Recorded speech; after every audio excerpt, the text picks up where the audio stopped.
Sorry to interrupt, but could you unmute, please?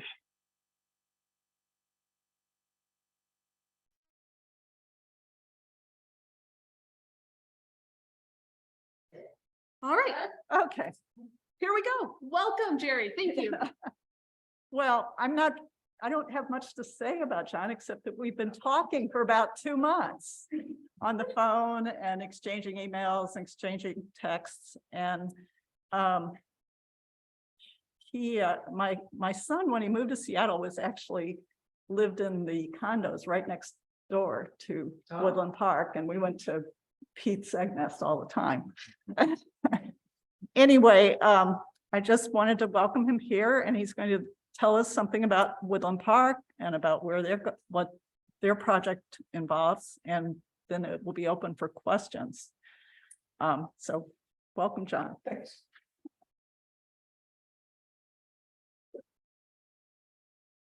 Okay. I'm glad we have a mic. I have a paralyzed vocal cord. Every so often, my voice goes out and I have to restart it. But it also means that it may be difficult to hear me. Let me know if you're having trouble hearing, and I will not be able to do anything about it. But it's good to know.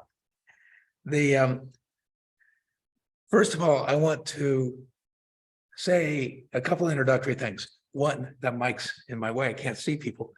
One is that I know you've already been on a journey. I know you've already done some soul searching.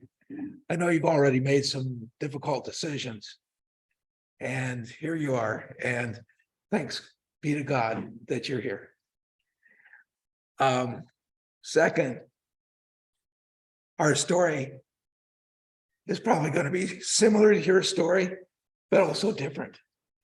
And so whatever we have to say that's useful, that's great. We can't claim to have invented the wheel in all of this stuff. So some of it may be redundant, some of it may be a no-brainer. But I think that what we are going through is very similar to what a lot of congregations are going through. And it's easy to think about, what do we do with too much building and too few people? Think of it that way. I like to think about it in terms of, what are we stripping down to that is most important? What is this gospel thing? And what are we equipping ourselves to do in faithful following of the gospel? And that's kind of where our story started. All these other things in terms of too much building, not enough finances, too few people, those are real. There's no doubt. I got to stay on this side, I know, to stay in the camera. But what's also real is the honest attempt to understand what's most important today. What's most important as children of God today? What's most important in a hurting world today? And in that regard, each congregation has some unique story that answers that now and for the future. And I celebrate the fact that you're continuing to write your story in a way that's faithful and consistent with where you're called. Now, what are we doing? I'm going to take just a few minutes to describe very briefly what we're doing. If you want to, I'll tell you how we got there.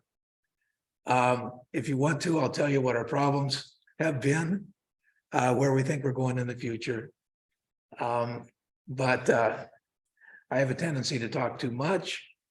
And what's most important is your questions and observations. So halt me.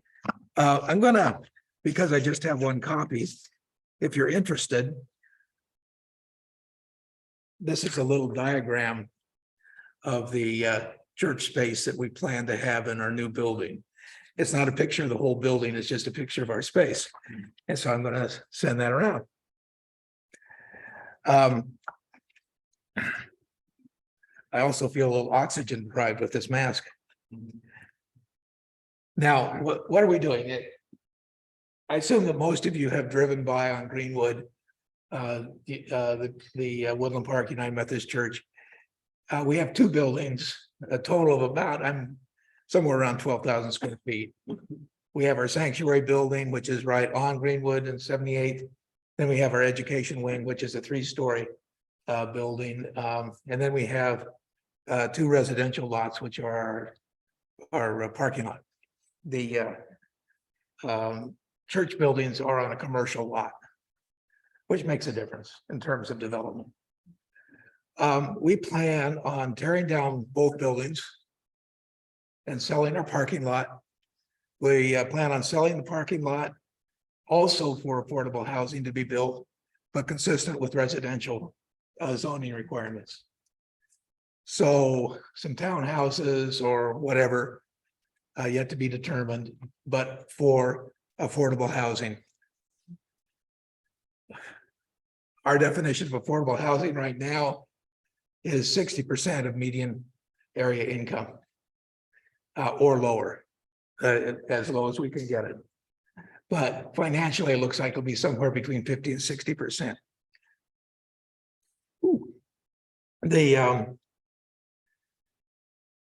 On the commercial lot, we plan on building a 6-story apartment building. The ground level floor, the street level floor, will include church space in a condominium relationship with whoever owns the building. We don't know who that is yet. The church space will be about 4,200 square feet. It'll have a sanctuary. Actually, we're calling it the big room. We're trying to shed old-fashioned names. So we've got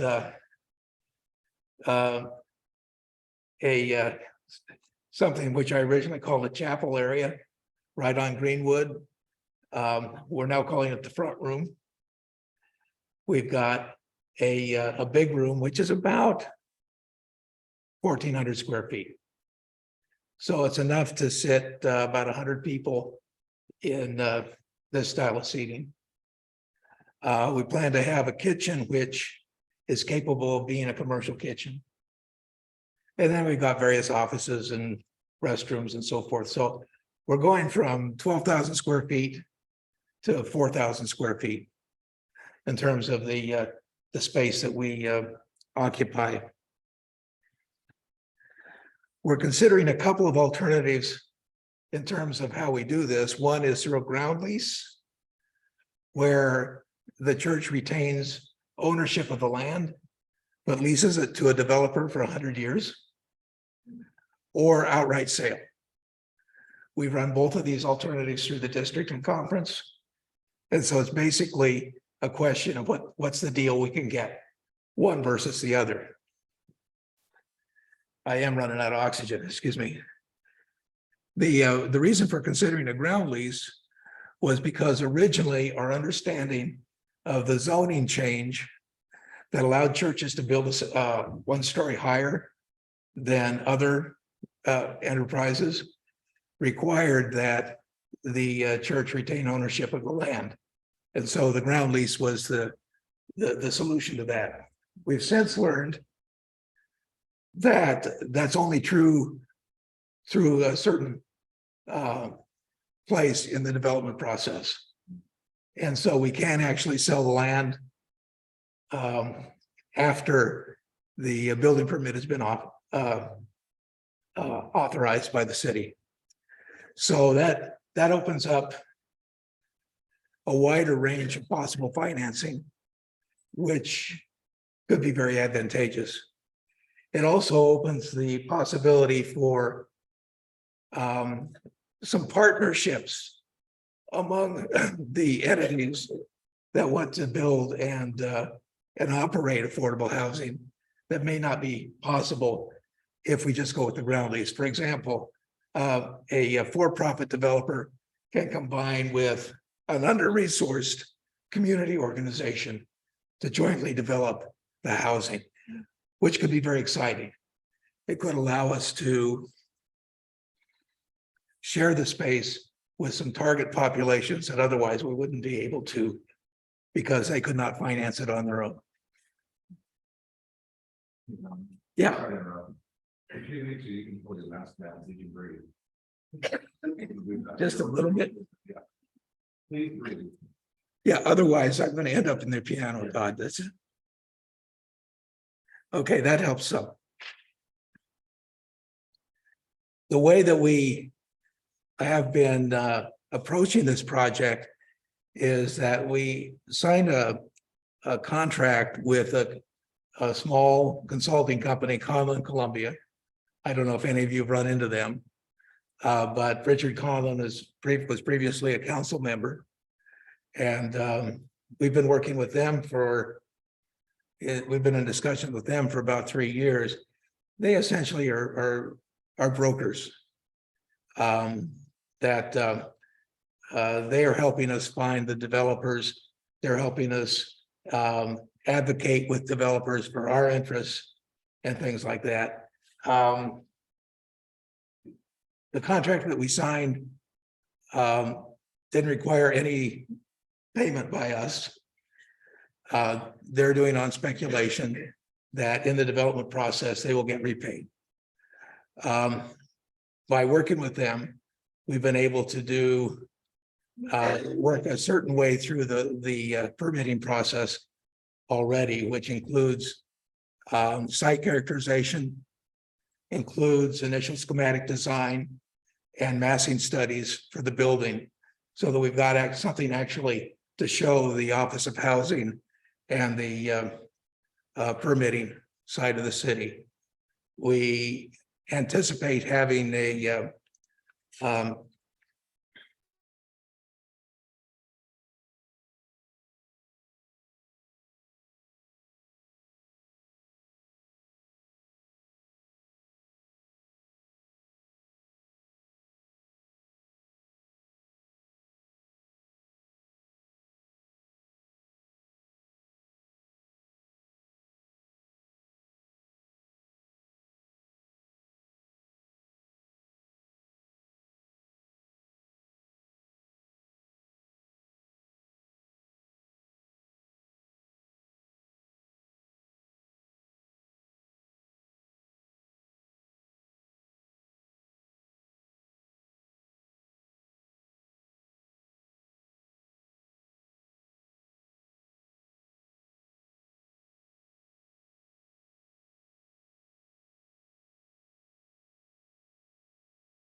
Oh, I'm sure they muted me.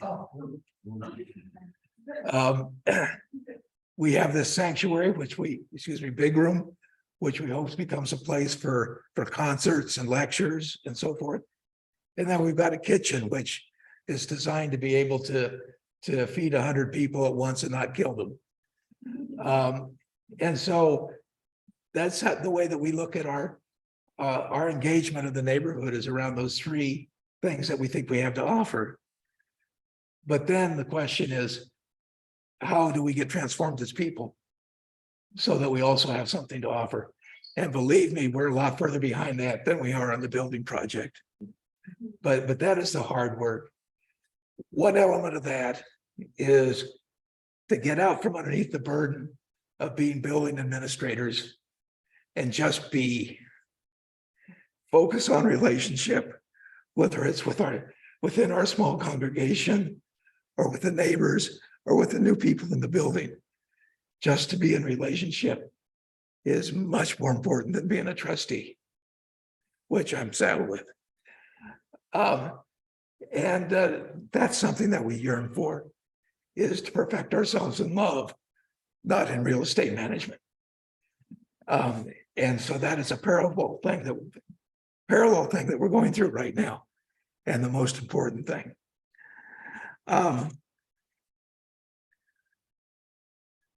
As always, I stray widely from my notes. We've completed the first round of community outreach, and so far it's not been too bad. We've gone through the process where we have to notify everyone within 500 feet of our intention.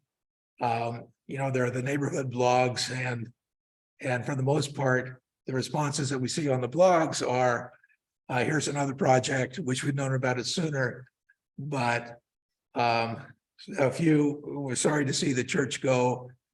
We're not going, but the buildings go. But for the most part, it's been fairly muted. And I think part of that is due to the fact that if you go up and down Greenwood, Vinny, there's big projects all up and down that street.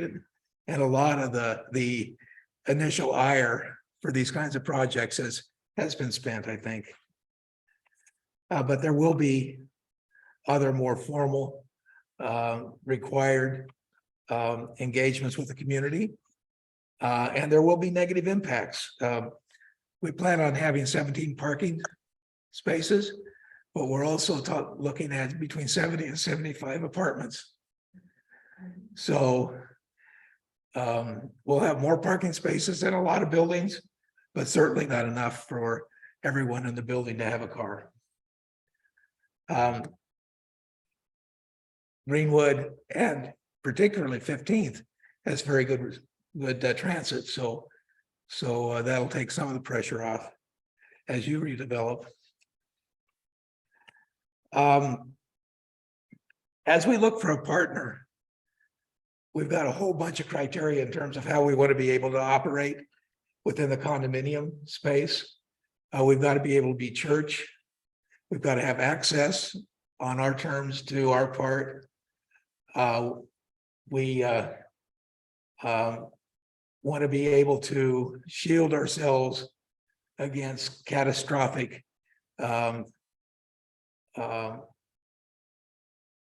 maintenance issues that the wider building has and so forth. So these are all negotiating points that we put together in a draft condominium agreement, which we use then in our negotiation with potential partners.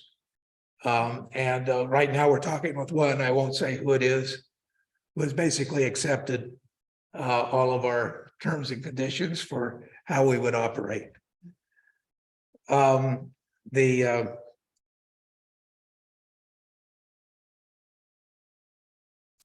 me check my notes here.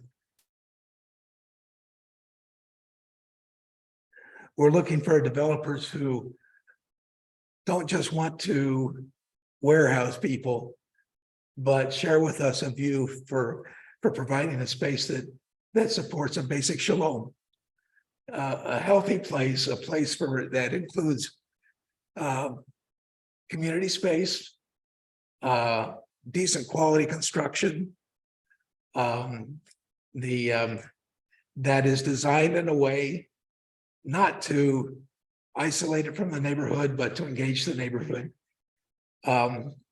We also want someone who could move quickly, because once this project gets started, it takes a lot of emotional energy to wait for things to happen. And so sometimes these various criteria conflict with each other. And so part of our ongoing discernment process is to determine which criteria are most important as we move ahead, as we get disappointed in one area or excited in another. So we're continuously having to revisit what we think is most important as we talk about specific deals and the potential deals.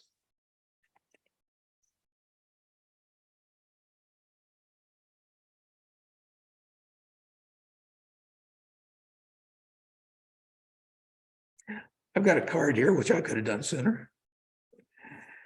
Our vision, very simply put, to be faithful by the gospel by returning God's property to serve the poor. And, you know, we, like this congregation, have been supporting homeless people for decades. Our view of our next step was to work in the affordable housing area. You know, back when we started supporting shelters and so forth, the city and the county weren't as mobilized to deal with homelessness. And so we hope that it's more useful for us to move into the affordable housing area rather than just supporting shelters as we have been. Second, we want to create an environment for helping to bridge the gap across the schisms in society. By that, I mean, there's a tendency for affordable housing and low income housing to just be islands within neighborhoods and not very well appreciated islands. We want to create a context for the mixing of people through the various things that they can do with our space, so that we as middle class people are not doing things for people, we're doing things with people, which I think is perhaps the key to our salvation, to become more like St. Francis rather than just almsgiving. And then finally, to provide a sustainable base for our prophetic witness. For now, our prophetic witness has a lot to do with LGBTQ rights, but it also has to do with, and we need to become better at this, it also has to do with nonviolence. And so we need a platform. And we believe this new space will provide us with a platform for our witness. I've just got a couple more things here, and then we can do Q&A or anytime you want. In the notes I received, there was a question of how are we dealing with the district and the conference. Our engagement with them has been really, really positive, which actually kind of surprised me, which means I wasn't giving them the benefit of the doubt. Derek has been very, very supportive. Pat Simpson has been very, very helpful. And what I can say about them is that they both recognize, and Brant as well, and others, that our current approach to property is not sustainable. Number one, because it depends too much on congregations who just don't have all the resources to sustain things. And second, it's not faithful. It's not the best use of property for what society needs now. What was most surprising in dealing with the DS and with the District Board of Building and Location was, more than preserving the value of the land and the buildings, they were more interested in what our vision was for being in community within our neighborhood. What is it? It's not what are you going to do, but why are you going to do it? That they're more interested in. And so having a semi-compelling story for how we thought we could have an impact in the neighborhood was more important than how much can you sell this property for, and is that the best strategy? And so that was really refreshing to hear. And so over the course of a year, we've had numerous conversations around that. Pat Simpson, because of her experience at UTemple and some other things, has been very helpful in terms of linking us to resources. We've got a little help on legal fees from the conference. We got introduced to Monty Bessard, who was very helpful in working with us on our ground lease agreement and condominium agreement. And so they've been very helpful in general. It's always scary to go in and talk to them about what we want to do, at least for me, because I fear the worst. But it's been positive. Maybe I could stop there and see if anything we're doing is interesting to you.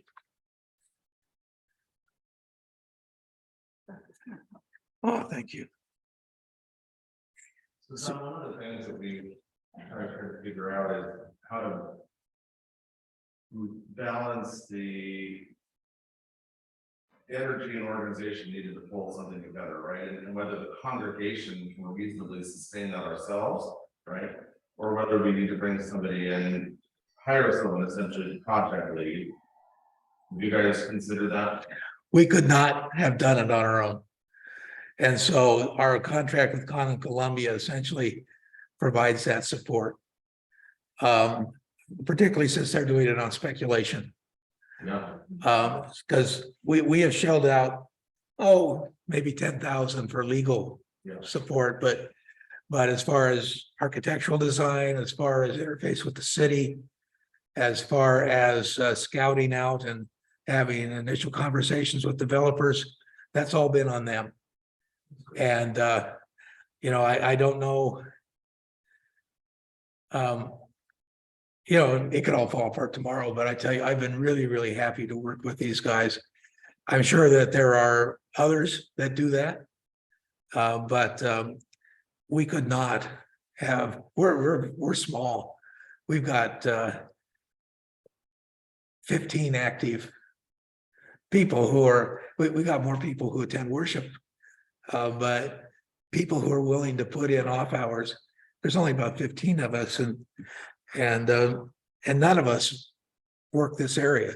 So despite the fact that it's, obviously a major undertaking for the congregation, it is not overwhelming your administrative tasks or your worship experience, or you're not breaking yourself over because not so far. All of that sort of frontline work. Yeah, and as a matter of fact, it's been very much part of our spiritual growth. And so the work that we've had to do in terms of establishing our priorities within this process has been very good work. The notion that it's actually going to turn into something has added energy to the congregation. At some point, I think it was January of this year, we had a congregational vote on whether to pursue this project for real. And it was, I forget what it was, something like 42-2. One of the negative votes was my son, who doesn't even go to church anymore. And the other was an 8-year-old. And what was valuable to them was the memory of what it was like to be in the congregation. Everyone else was saying this is the right thing to do. And many people were saying this is an exciting thing to do. Now, if we had to do all the work ourselves, it would have killed us.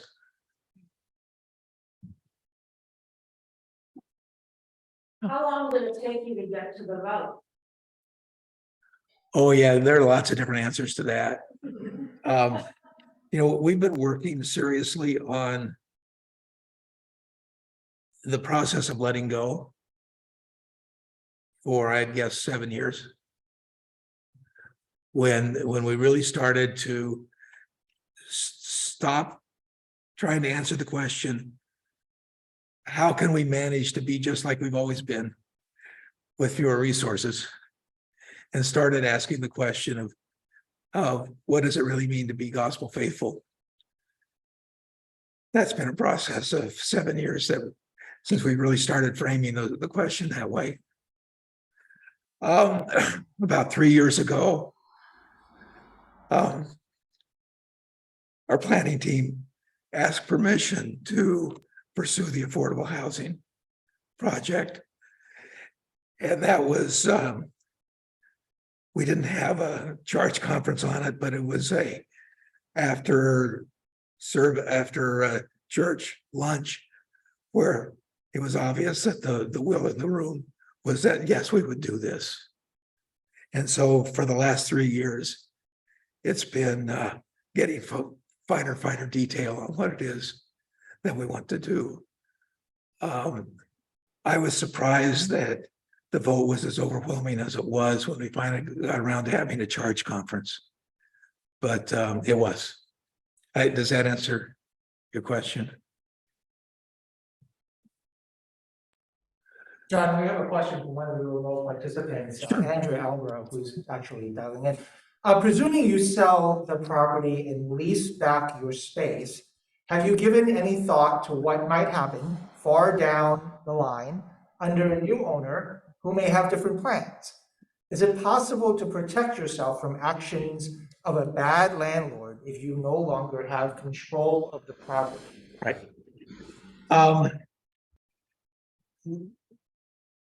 The flip answer to that is I'm 71, so there are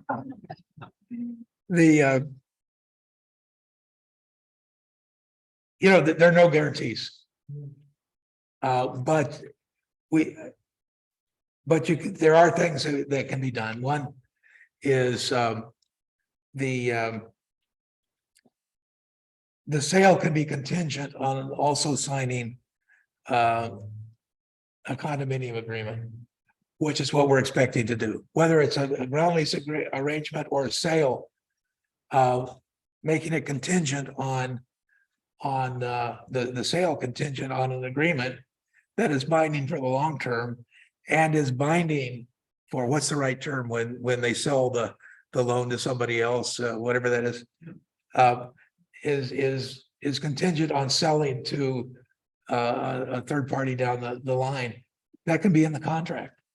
Now, there's always going to be, the people that we initially negotiate with and get, really good value alignment. Doesn't mean that whoever buys it is going to have the same value alignment. And so you may end up struggling over certain aspects, like them not wanting us to sing on Sunday morning. Well, too bad, it's in the contract. Sell it to somebody else. It doesn't mean it will be without stress or problems, but the future is uncertain on lots of areas. It's something I worry about. It's going to require us to be able to exercise grace in tough situations that, as building owners, we've not had to do all the time. So it's not just a contractual thing.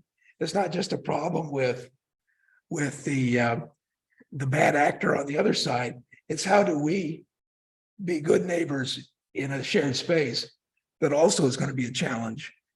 And I think we're going to learn a lot. Let me speak to that a little bit too. Sure. Just to answer Andrew's question, I am on the district committee building a church location. We visit this a lot, and the church, we don't want to be tenants, generally speaking, right? And so in the reason we're hearing the word condominium, right, is it doesn't have to be a residential condominium, right? So the box is one box, but we can break ownership of the box into multiple pieces, just like a condominium would, right? So if you have a condominium building, you have multiple units in there. They are wholly owned independently by the owners of the condo. It could be the same if we were doing something like that, where we would actually own the church spaces independent in the building from another organization or organizations which could own the rest or parts of it, depending on how it's broken up. So there may be a commercial space on the front, and there may be multiple commercial spaces that are either owned by the church or owned by the developer and sold and managed independently, but we could, in fact, just own it and not lease it. And therefore, if we wanted to, we could sell it separate from the rest of the building, right? As long as all the CC&Rs, the conditions, covenants, restrictions roll with the property. Yep, good point. Building changes hands, we still own the church. That's good. Yeah, we just own it, right? So the rest of it can be sold and whatever, but underlying all that are restrictions that control the relationship between the parties. But we would not, or in that model, be tenants, or they will not be tenants. We would have to get you acquire P&L. Yeah, we'd have to really get rid of the There would be some common spaces that the condominium or whatever the overall entity is, the homeowners association as in a residential. I think you see that in the design of the U Temple space is more emphasis on common spaces shared with the for-profit side of the housing. Because the housing program there is not affordable housing. It's focused on student housing. And then another partial safeguard is that the financing, because it's going to involve affordable housing financing, there are some requirements that, nobody can come in, buy the loan from the original operator and then turn it into high price condos. That just can't happen under the terms of the initial financing. Yeah, so with New Temple, for example, they condominiumize what they're building as a sanctuary, but it connects to spaces that might be like a common lobby or something. I don't remember the final design, but there was some element of that. But essentially, that entire church structure is surrounded by an independently held residential facility. Yeah. John, forgive me if I missed this part in the beginning. Are you talking about having a separate low income housing and then retail housing in the larger building? Are you talking about a separate building? No, there's one building, No, one building. but actually, let's just say yes, it's one building, and it's going to be affordable, not low income housing. Okay. And the ground floor will be the street level floor on the Greenwood side will be about 40% church space, Okay. some commercial space, Okay. and then probably a few apartments, and then everything up above that will be apartments, will be residential. But he was mentioning a project that they hope to do by selling off their parking lot that could get redeveloped as separately from that. That's what I was wondering. Yeah, and the townhouses or small houses or something like that. I know that Conlon Columbia is having conversations with Habitat for Humanity about possibly building on that space.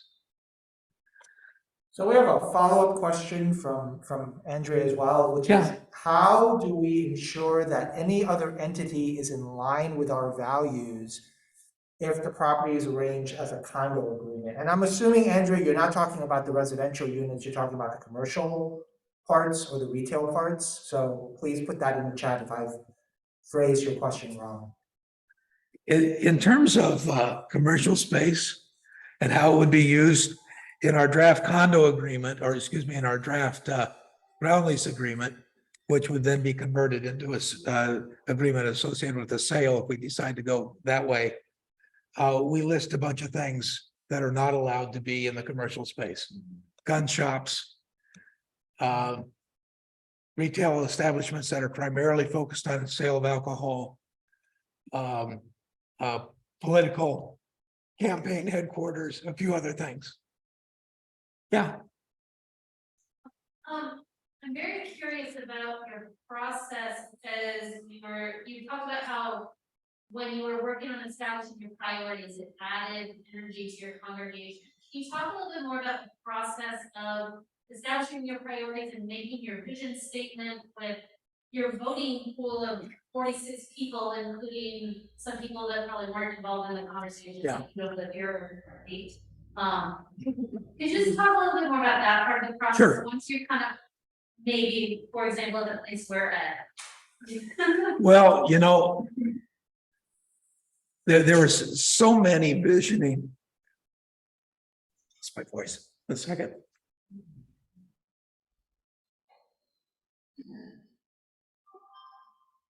So many visioning exercises we did over the years that they kind of merged together in my memory.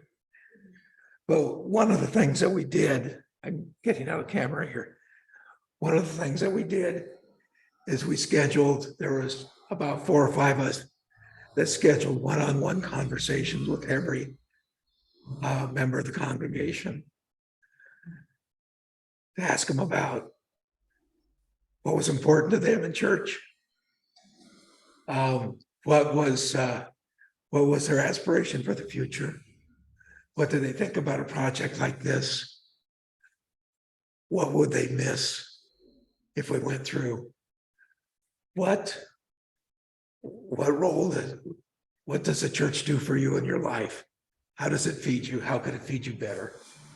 So we had, I think one of the most important things was an hour and a half conversations with every single member of the church to have them talk, share their story about church. We fed that into a summary. We went back to the congregation and larger group saying, this is what we heard. Can we talk about this? And I think that was really important. And by the way, that was a suggestion that came out of our participation in the Faith Land Initiative of the Church Council. Is what is one way to work the discernment process. We had 3 of us participated in the initial cohort of the Faith Land Initiative. Our pastor, Tom Yeager, some of you may know Tom, and I participated in that, and it was well worth doing. And as pointed out, they're not experts on real estate development, but they really focus more on the process of discernment. And we pulled a couple of things from that process that were helpful, and that allowing people to tell their stories was one of the key things. It's something I needed to accept, rather than me telling them what their stories are. To have them actually tell their stories was really important. And it was also refreshing because we found that in one way, in most ways, their stories were about wanting to provide a wider access for hospitality for people who don't have hospitality in their lives. I don't know if you can hear me because, excuse me.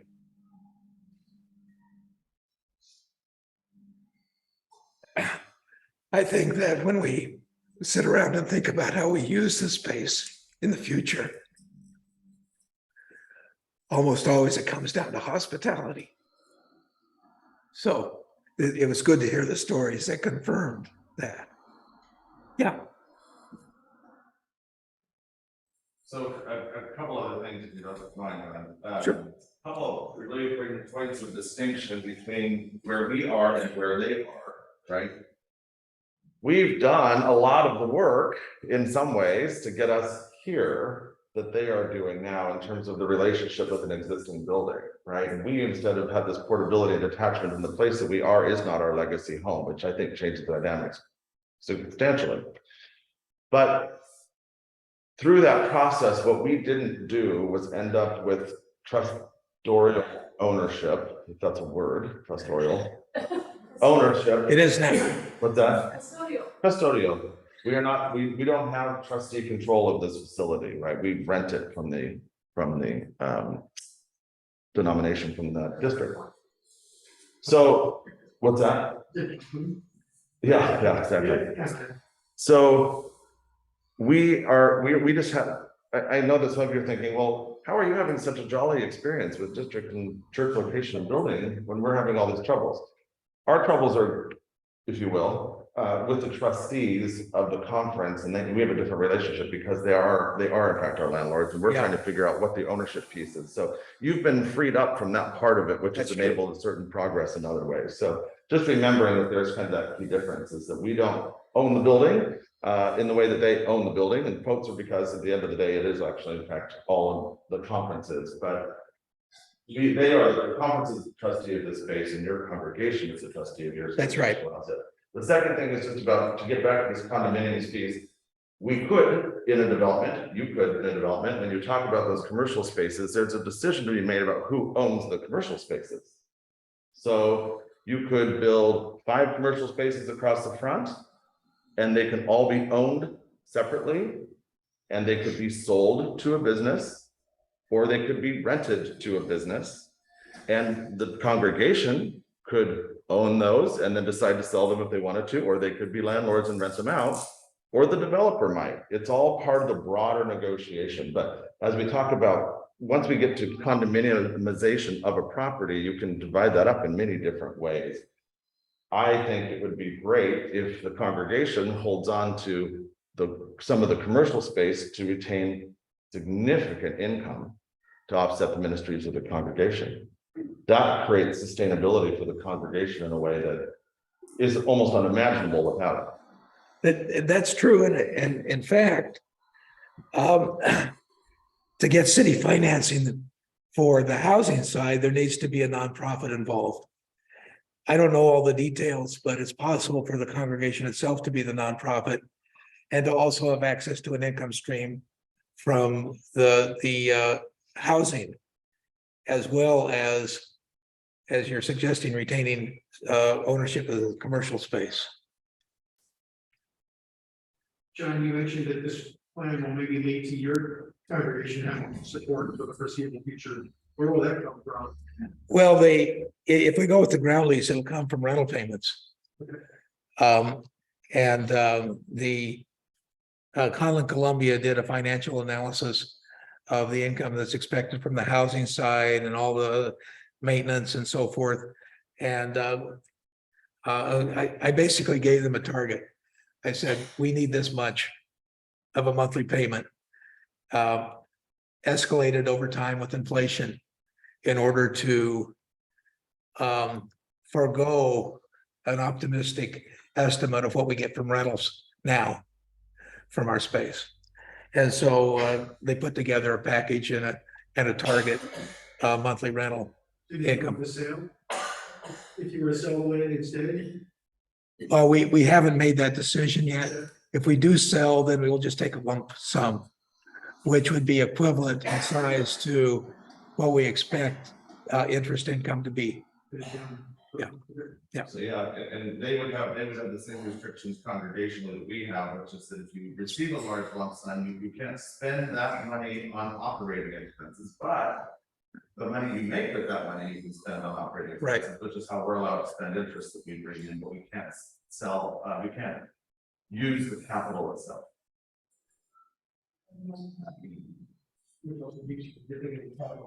Exactly, that's the whole idea. Doesn't matter.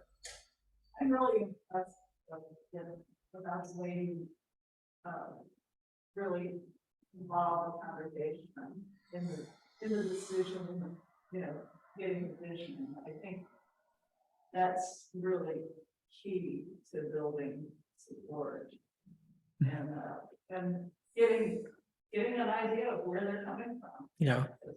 I really like other churches, I'm sure, struggling with changes in attendance. And then Yeah. I don't know, you probably have some of that, but, it's a lot of the people that we're seeing all the time are not here. And we need to find out where they are and whether they want to be part of this. But yeah, if I think back to the 1950s, which I can, but I'm guessing that the relationships within a congregation were generally pretty comfortable, and that people spent a lot of time in interaction with each other as real human beings, friendships and so forth. Since I joined this congregation in 1982, there's been a shift over time to more transactional relationships as we struggle with how do we maintain this thing. Things have focused around problem solving for the church as opposed to nurturing each other in Christian love. Like, that's just the reality at the time that we're passing through. It's the reality, I suspect, of the time that you're passing through. That there's so much energy that goes into figuring out how to survive, that we've lost some of our natural tendency to hold each other. Now, of course, that comes out in times of stress as well. But the promise of establishing a new sustainable way of being includes in it the notion that we can go back to nurturing each other full time, to bringing more people in to be nurtured, to go out and nurture, as opposed to figuring out how we're going to repair something, as opposed to where's the money going to come for the new roof, big one for you guys, I know, things like that, and that's the promise that we're striving toward. But it can start even during the process itself, with the conversations, with the listening. And I think it's been very helpful for us to rather than having committees telling the congregation where we're going, is to be a little bit more organic, to be a little bit more inclusive, listen to the quiet voices rather than just the loud voices. And so it's been good.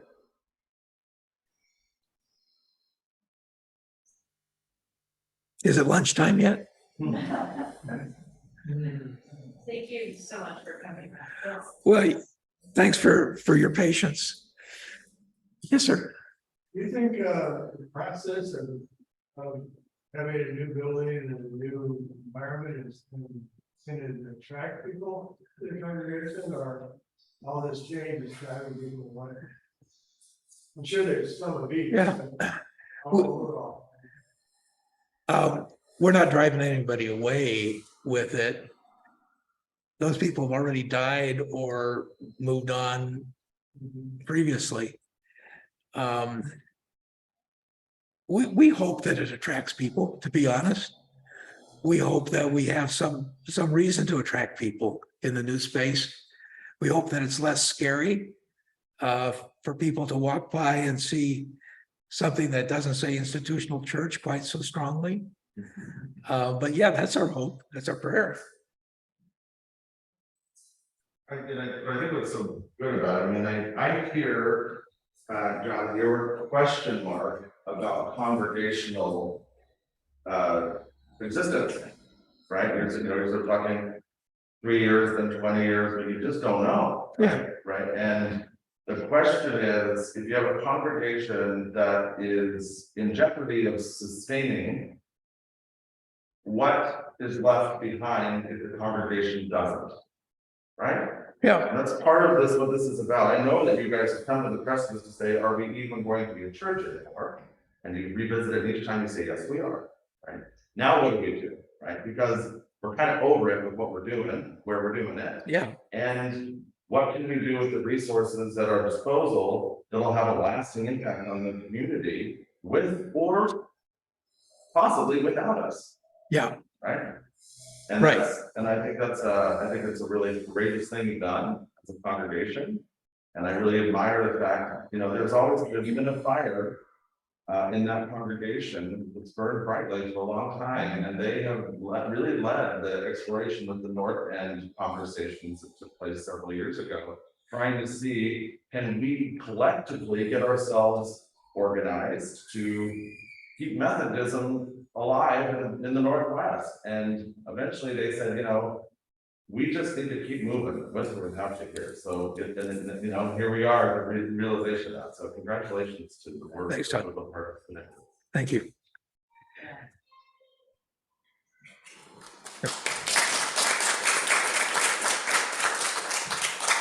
Thank you very much.